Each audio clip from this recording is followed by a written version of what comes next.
Southern Arizona isn't exactly Tornado Alley, but monsoon does bring storm chasers from all around the world.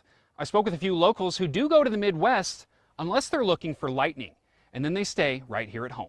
One of the most epic displays that I've ever seen to this day, just dropping bolts right on the mountains. Greg McCown has been chasing storms in Tucson since 2009. When I first got started, there were no storm chasers here. I mean, very, very few. But in years past, the interest has grown more and more. McCown says part of it is the views, but there is something unique to Tucson and Arizona as a whole.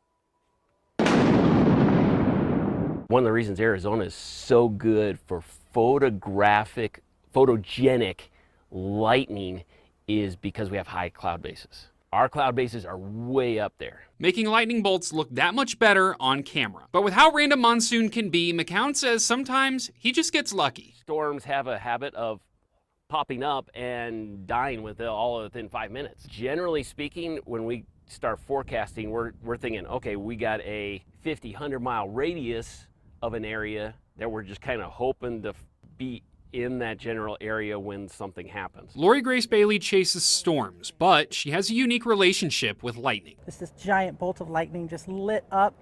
It was this white, this almost fluorescent colored purplish light all around me, and I just felt my entire body shudder. Doctors told her, well, you're either dead or alive, so congratulations, and then they kind of just let me go. Now she chases the same thing that almost killed her. I always joke that it was a revolting experience, and people are like, yeah, haha. And she chooses to do it right here with some of her best shots at the San Javier mission. We have this beautiful mission, this southwest look and feel to it. We also have the saguaros, we have the Sonoran Desert, we have a beautiful landscape. She says the views are what brings more storm chasers to the area. They come out here just to capture these beautiful sunsets, colors, lightning, rainbows, the whole bit.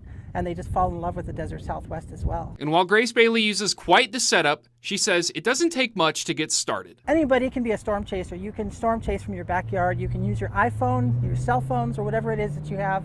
You don't need the expensive gear. Even though you can still use the expensive gear, you don't need the expensive gear. If you want to give storm chasing a shot, Grace Bailey says be careful and be aware. The number one cause of deaths during the monsoon season is flooding, flash flooding. And these floods are no joke, and we do hope that people turn around and don't drown. While she may not have those lightning scars, she has the experience. Learn to live another day. I learned that by getting struck by lightning. In Tucson, I'm Blake Phillips, KGUN 9.